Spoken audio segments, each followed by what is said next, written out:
Hello and welcome to episode 6. Yes, it's been a while since episode 5, but hopefully if you're watching the show on our spangly new website development, you can see we've been busy.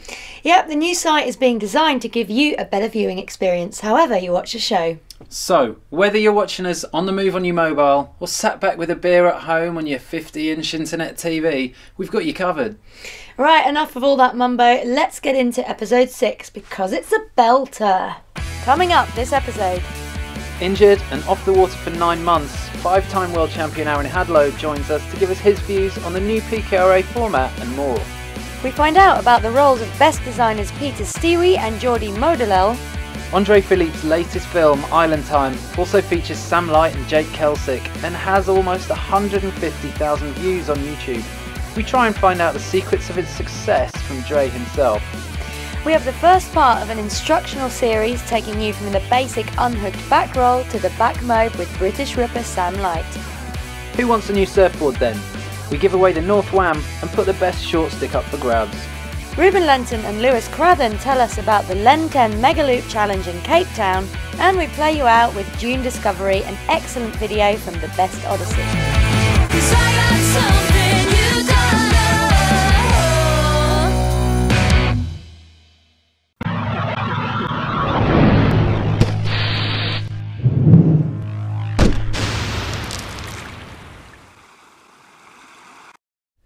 5-time world champion Aaron Hadlow was planning to make a return to PKRA World Tour competition this year, but sadly we'll have to wait for that exciting comeback until at least 2013, as Aaron has torn his ACL and damaged the meniscus in his right knee while riding in South Africa in February.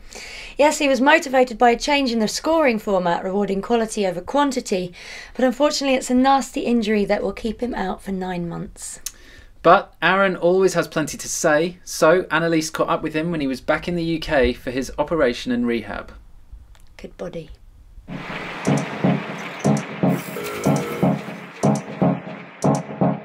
So Aaron, thank you very much for joining us. So first of all, the obvious question is, there's crutches here. What happened? Well, I was out in Cape Town, and at the beginning of February I took a pretty harsh landing. Nothing too serious, it was quite a normal little session, but I was shooting for Red Bull on the Phantom camera and we were getting some nice shots, but ended up just landing a bit tweaked and collapsed my knee and tore my ACL and quite a big tear through my lateral meniscus, which has left me on crutches for about a month or so, and then about 8 or 9 months rehab. I was lucky that being sponsored by Red Bull, they give me so much good support. The turnover, they flew me about. I made the decision on the Friday, was home on the Saturday, and in consultancy Monday and operation on Tuesday. So with their support, it's been really cool because they've got me some of the best doctors around, the best knee surgeon possibly in the world. And so that gives me the confidence that it'll be alright. So the word is that you were actually training quite hard to get back onto the world tour, is that right? Yeah, I mean, I pretty much made a decision over Christmas time and spent December, January really pushing quite hard out in Cape Town. And How come you left that in the first place? I think at the time I just needed a break psychologically, and it's quite stagnant. My riding wasn't really... It was progressing, but on the same tricks, and since I was a kid I've been here kiting since 2000, and you know, I remember sessions when I'd learn like 5-10 tricks in a go, and that's what I loved the most, and I kind of just wasn't learning anything new, and sort of plateaued a bit. Yeah, I wanted to take a step back, and maybe there was only 4 events in the year that year, and I thought maybe I could be more productive doing my own thing, and you know, switching over to boots.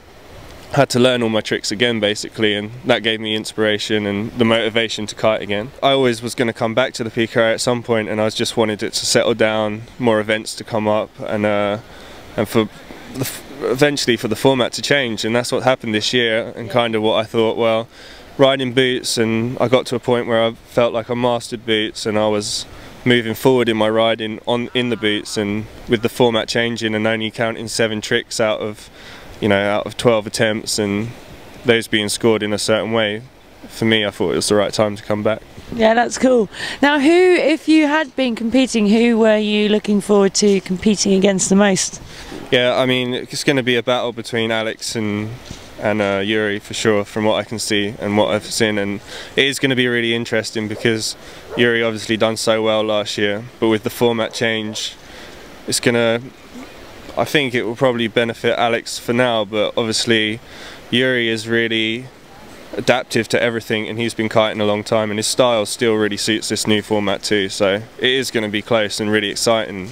Just a shame I'm not going to be there with him. I know, I guess I'm thinking you're probably going to follow it quite closely though. Yeah, definitely. I'll probably even turn up at a few events this year to support and just see how the format actually does work out. You know, to lose a year is quite hard to take, but you never know. I think a year of not kiting is going to leave me really motivated to come back. We also asked Aaron lots of your questions that you sent in for him on Facebook. See him answer those next episode.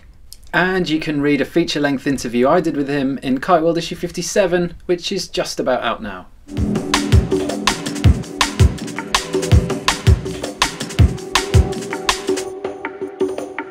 I got to spend a month out in Cape Town again this winter, testing gear with Bully for Kite World. It's a tough job, Jim. I just don't know how you do it. Thanks, Annalise. Finally some appreciation. Now, Cape Town is a phenomenal place to visit over the Northern Hemisphere winter, with dozens of kitesurfing beaches to choose from, a range of conditions and the epic Cape Doctor howling winds. It's no wonder you can find lots of product development teams out there at that time. Well, in between sunbathing sessions in the wine regions, Jim managed to catch up with Peter Stiewe and Jordi Modolell, chief gear designers with Best Kiteboarding, to find out a bit more about the development process and why they like Cape Town so much.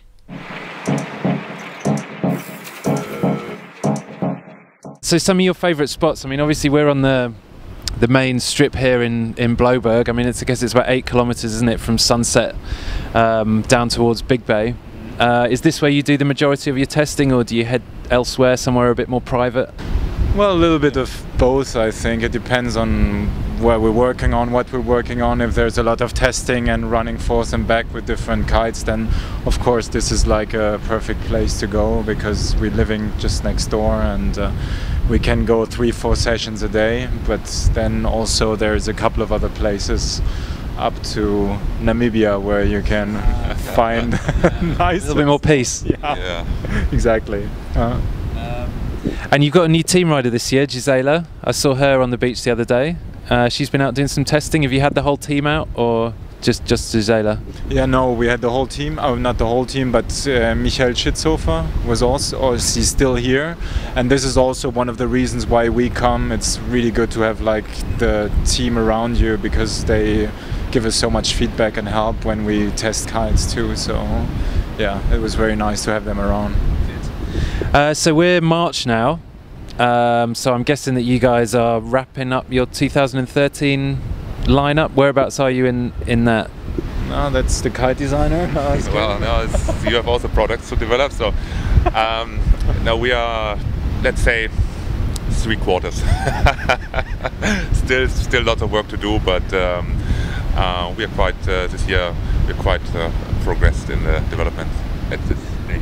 So we would see 2013 gear usually around September, October. Is that about right? So when would you have to be finished? Well, we have to be finished actually in April, but because then you have the whole system behind. You have to produce the product, you have to ship the product, and then you have to distribute the product. So that takes a couple months, and in order to for the product to be on the shelf in September, we need to be finished in April. Yeah. So then, come April, is that a bit of time off? Where do you head after that? Yeah, well, we have then production starts, and then for production starts we normally go to the factories and to ensure that everything is going accordingly how it should.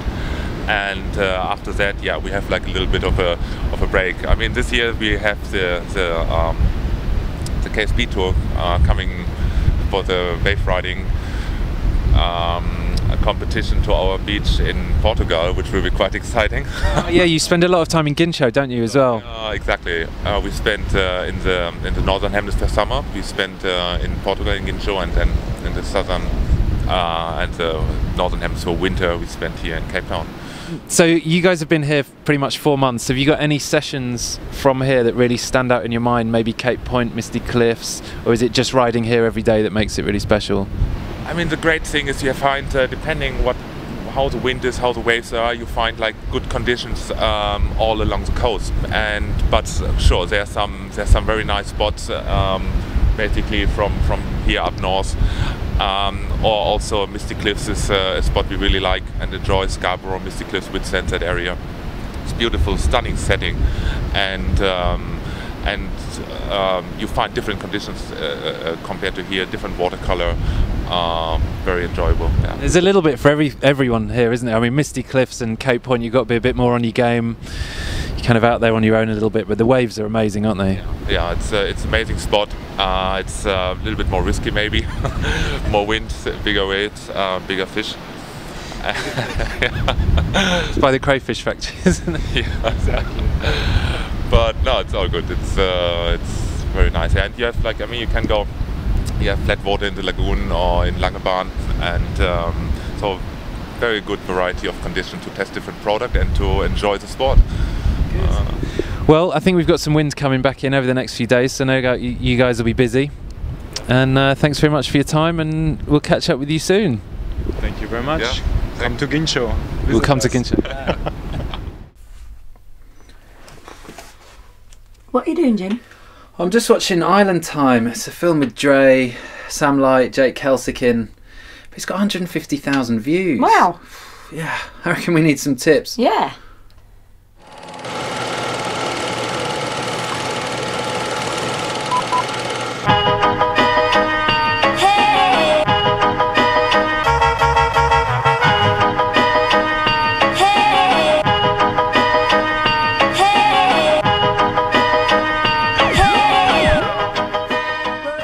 The last film we did, it was called We Did Nothing, and it had a bit of a script and a bit of a storyline, but we kind of wanted to step away from that this time.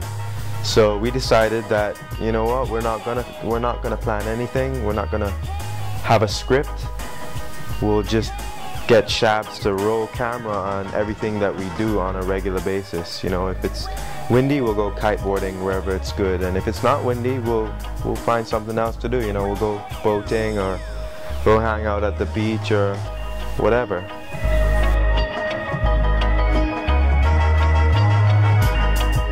We were pretty surprised because the film got a lot of views pretty quickly. In the first couple of days it got 50,000 views, and within a week it had over 100,000 views. So it's pretty awesome to see that people around the world enjoyed the video and enjoy watching what we do down here in the islands. I mean, basically, it kind of sucks. You wake up every morning and look out the curtain and it's sunny outside, then you go to the beach and the water's warm and crystal clear and sparkling. And you know, I don't know how we're supposed to work in these kind of conditions.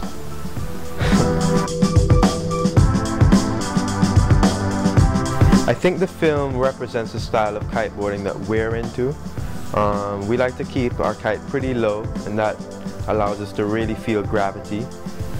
We also like to be pretty locked in, so we wear boots, and this allows us to land really hard and fast. And it also gives us a lot of leverage over our board so that we can really press it out on the sliders. I think that if you start riding in vests and boots, then you probably get more girls. It tends to happen. Big ups to all the Kite Show viewers out there, and thanks for watching Island Time. Now, go kiting!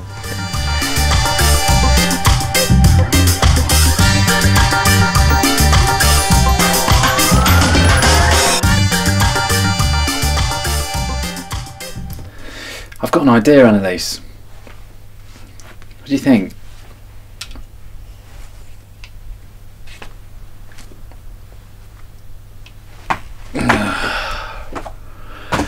Here's what's coming up in the next bit. Sam Light's back roll to back mobe series. We give away the North Wam surfboard and launch the best short stick competition. We hear from Ruben Lenten about his Mega Loop event in South Africa, as well as event winner Lewis Crathern, and they talk us through Ruben's Mega Wipeout. And finish you off with a stunning mini movie by Gavin and Jordi from the amazing Best Odyssey.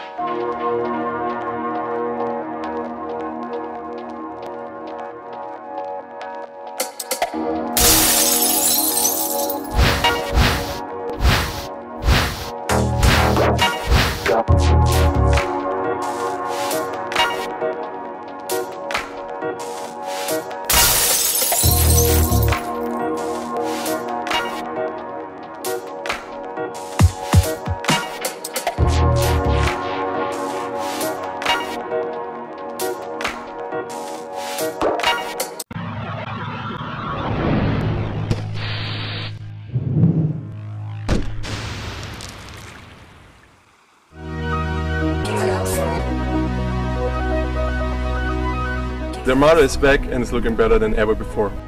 We've kept the Suprema wood core and the lightweight, high-strength PVCs around, so it serves up better pop than ever. Stance width and the rail shape have been changed and tweaked, so the board goes better through chop and it's easier to handle the rail when you are overpowered. The Armada V3 is my go-to board for new school and freeride.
Riding at the cable is a great crossover, and it can really help to keep improving your unhooked riding when there's no wind. Unlike kiting, the conditions are virtually perfect every time, which can help you work out what you're doing wrong. Now, Sam Light spends almost as much time at the cable as he does at the beach, so we headed to the Blue Rock Cable Park in Cape Town to help break down his key points of the back roll and back to toe in this, the first part of his back mobe series.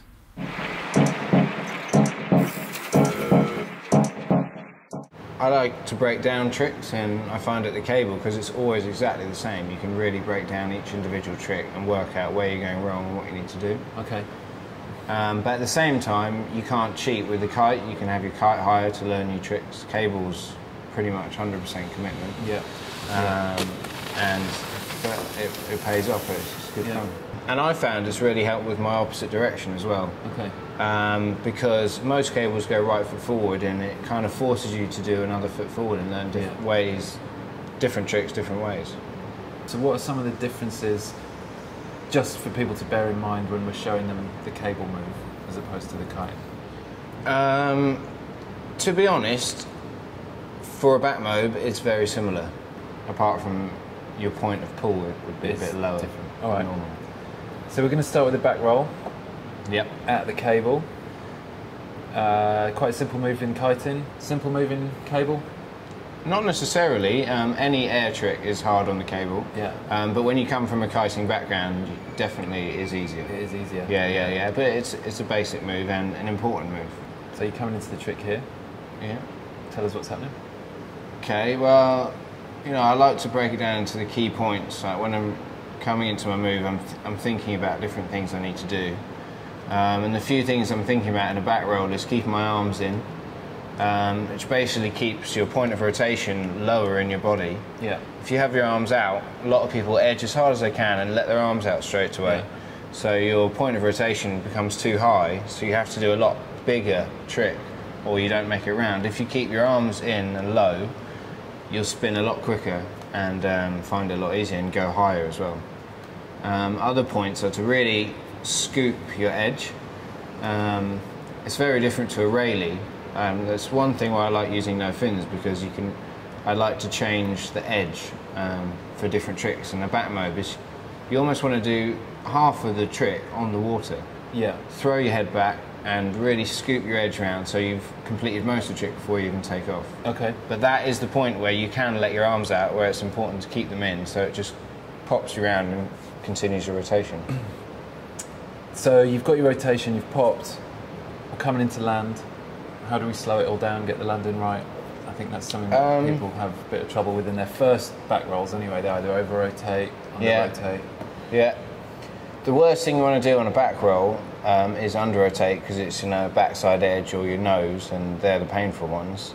So again, I would really think about keeping your arms in, because it will help it a lot more landing, because you'll be more balanced. And always spot your landing. It's an important one that you can never overlook. Spotting your landing is really important. Okay. A lot of people find back to toe sides easier on the cable, and I think they are kiting as well. The nature of a back roll is sometimes halfway around it can slow your rotation, and you can find it easier to spot your landing, whereas a back to toe, you open yourself up so it's really easy to see, and I think it's easy to control as well. Okay. Let's have a look at this one. It's more of a flippy rotation, in the way that a back flip is easier than a front flip on a trampoline. I think that's the best way to look at it, because the front flips, you know, it's easier to throw because it's your first front flip. Yeah.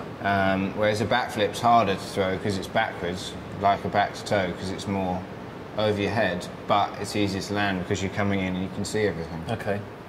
So key points again, barring close. Yeah, always good to keep the bar in close, and you change your hips. This one, you tend to, with a back roll, you have it to your front hip to keep that direction going in the same way.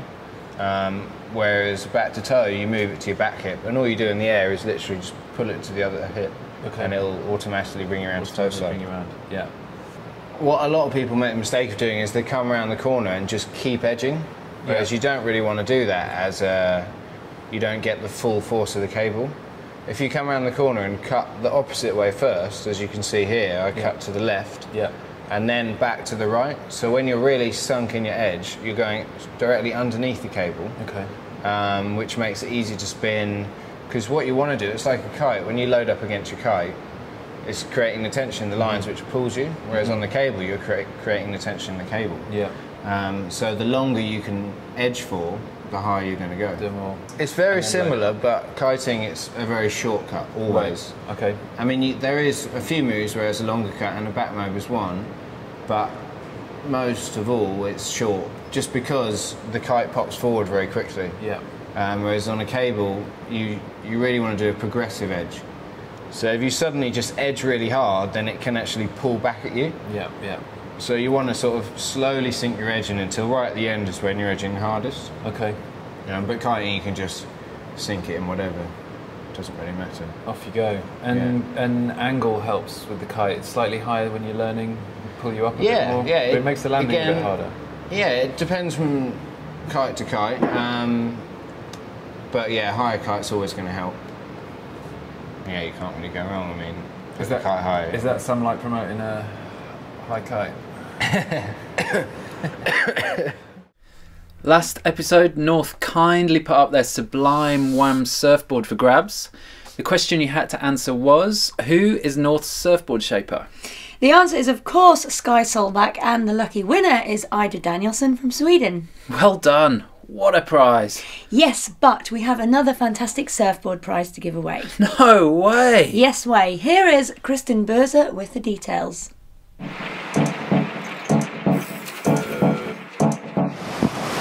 Hi, I'm Kristin Berzer, and this is the best kiteboarding short stick surfboard, which is up for grabs this episode.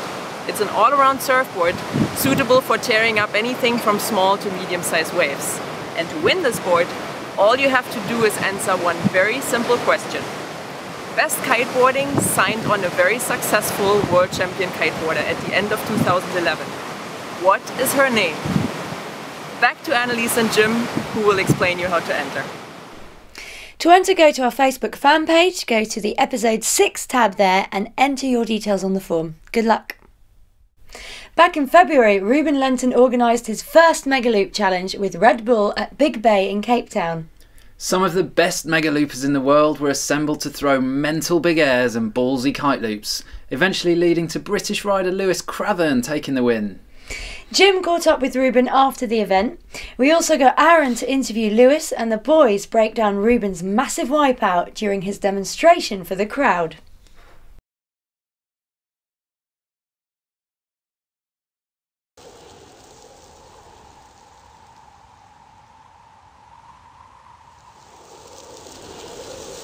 Hi, I'm Ruben Lenten, 23 years old, from Holland. We're here in Big Bay, Cape Town, South Africa, one of my favorite kiteboarding locations in the world. So I've selected 24 riders who can compete in the Len10 Mega Loop challenge. It's all aimed at Mega Loops, which is my signature move. This move is the way how you produce the most power out of the kite, by pulling it straight through the power zone. What more can you ask for than power from a kite? This year you've organised the Len10 Mega Loop challenge that happened 2 weeks ago. It seemed to be a big success, good Cape Town wins coming in for it, and you had quite a few riders here as well. Yeah, that's true. The Len10 Mega Loop challenge has been on my mind quite a while. Like, bringing back the wow factor in the sport is something I really want to do, you know. All about Mega Loops, 3 judges, 4 riders on the water, just scoring the biggest Mega Loops basically and putting on a good show for the spectators. So that was really good to work on, you know. Yeah, no, it was really good. And how long have you been thinking about coming up with an event like that? I mean, obviously it's been part of your signature moves for quite a long time, but as an event itself. Yeah, well, all the time after the Red Bull King of the Air basically stopped in 2005. That was all about big air as well, you know, the event in Hawaii that Red Bull always put on. That kind of stopped, and we missed it, you know. It kind of faded out and people started focusing on technical tricks, low wake style moves, which is cool, but it's hard for the public to follow. And for me, kiteboarding is all about freedom, you know, just go as big as you can. And that's what we try to do with this event as well. So I've definitely been thinking about it a long time, but it just takes a long time to get through all those steps with Red Bull, myself. Things change, you know, but it finally came together well and the format works. And you had a good judging team. There was yourself, Aaron up in the judging box, and Greg Thice, who's a local rider from here. How did the event go for you? Have you got any particular highlights that stand out? I couldn't ask for more actually. The wind was kind of sketchy from the beginning. It was like dead still in the morning. Yeah. And then the wind slowly came up and actually reached quite a good point where we saw some big wipeouts and big jumps. So I think that's what it was all about, you know. So Rick Jensen, Lewis Crathern, and Johnny Arachno, Sam Light, they were all in the final, 4 buddies of mine and 4 friends amongst them too. So they decided to split the prize money before they went out on the heat and just put on a good show. So I think that was definitely one of the highlights.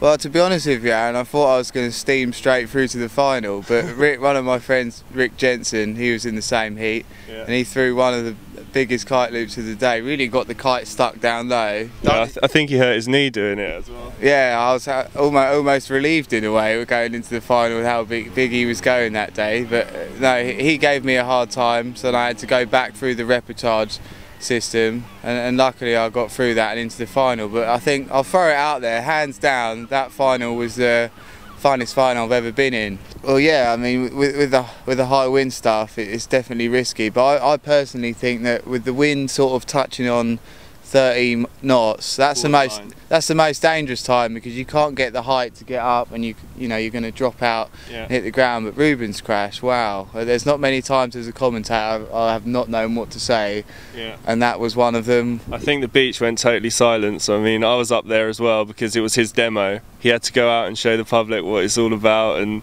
you know it's his event. So I think after that crash, usually you would come in and have to have a little minute with yourself, but he had no option but to go back out, did he? It was funny asking him at the end, actually, like, you know, how did you get back out there? He looked us straight in the face and said, "I've got to. I had to go back out." He had to go back, which is true in a way. Yeah, definitely. So Brad, who was emceeing at the event, was doing a really good job of hyping up all the excitement for when you did your demo, which was just before the final. There's loads of people on the beach. Do you feel quite a lot of pressure to perform in that environment? I mean, obviously you were expected to do the biggest and baddest mega loops, and is that all right for you? Yeah, for me the day was actually quite hectic, you know. I was out of my zone. Normally I chill out a little bit before the session, listen to some music, and now I was judging, talking to people, doing some interviews, doing photos, and I went on the water with my 9 meter, which is not actually my favorite mega loop kite, but I know I have my shit down and I can pull whatever I need to pull.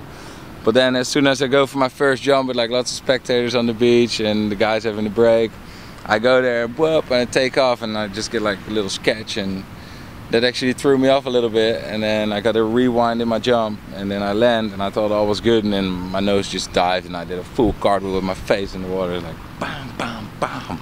It was a proper ragdolling. I've never seen anything like it. But you brushed yourself down. Yeah. Took a minute or so to get your head back together, and then went back out like a true pro. Yeah, it wasn't pleasant, but actually I didn't feel much because the adrenaline was just rushing through my body, and I just had to get this demo over and done with that. But I actually didn't hurt myself, and I think I got away safe there. So it was good. It was good to watch. Nice. Glad you liked it. You are heading off from South Africa today. Where are you heading to? That made me think of traveling and packing again. No, I've been here for 2 months now. Time has been flying by, but been achieving quite a bit. And heading to Australia actually this afternoon. Going to Perth for a week, then to Sydney for a few days, Melbourne for a few days, then to Tasmania, where I'm actually running a pretty cool project with Red Bull. Going to search for some of the biggest cliffs to jump off, and I hope that's all going to turn out well. I'll wear my safety helmet, don't worry, Jim. Good luck. We do worry about you, Ruben. Everybody worries about me, except me. Thanks to everyone who contributed to this episode, especially Best and Iron for sponsoring it, and also to Aka Car Rentals, Realty24 SA, Cape Town Guru, and the Endless Summer House in Cape Town. Now don't forget to enter the Best Short Stick competition on Facebook, and to have a good old route around our new website. If you like it, please help us by sharing it.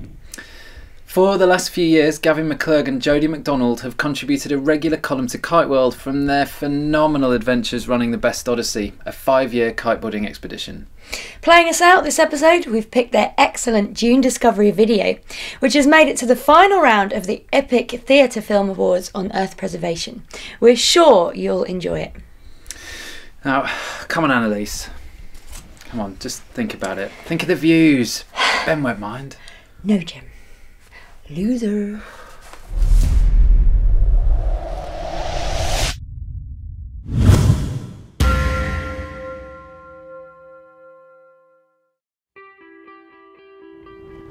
To us, you know, the exploration and the expedition really starts when you leave the beaten path.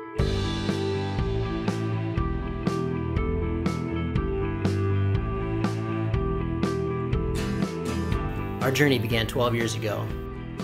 We set out by sail to kite surf, and paraglide where no one had before.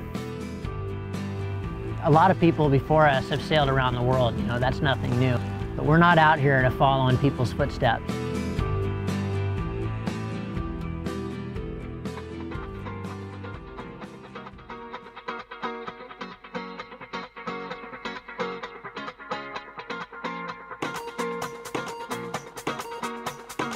As we were sailing into the Bazaruto archipelago, Jodie and I kind of at the same time looked at each other and went, "You've got to be kidding me, we can fly that." Pleased to meet you, you opened up my eyes. Let me know what's inside. Wanna know you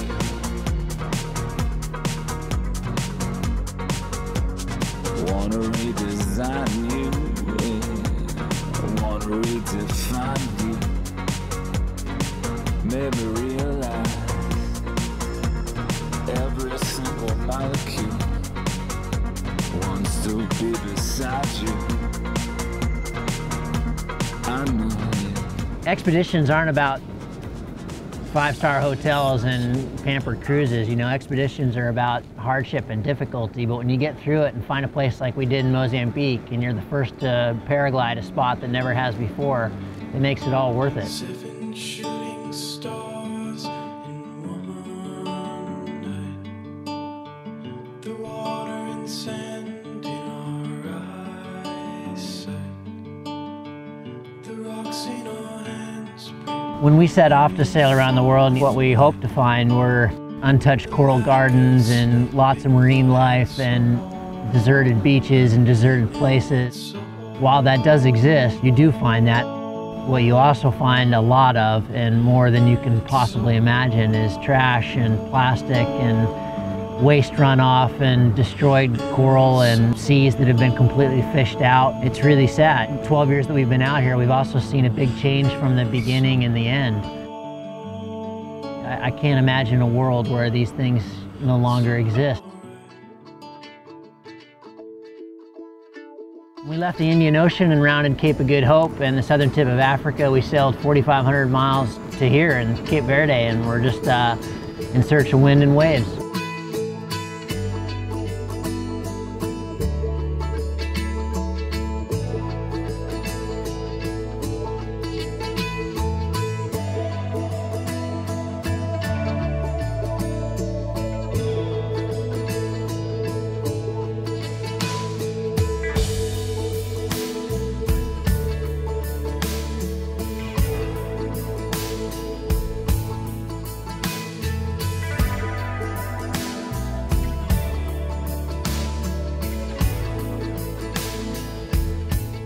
People ask Jody and I all the time why we're still out here. You know, what can there be to see after 12 years of roaming around the earth? But when you're out here, you realize just how much potential there is and how many places there are to see. And we've barely scratched the surface. We've got to keep going.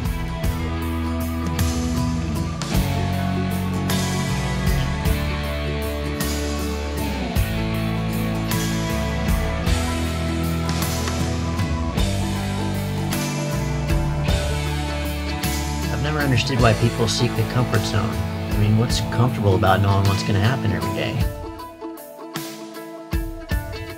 I'd rather have no idea.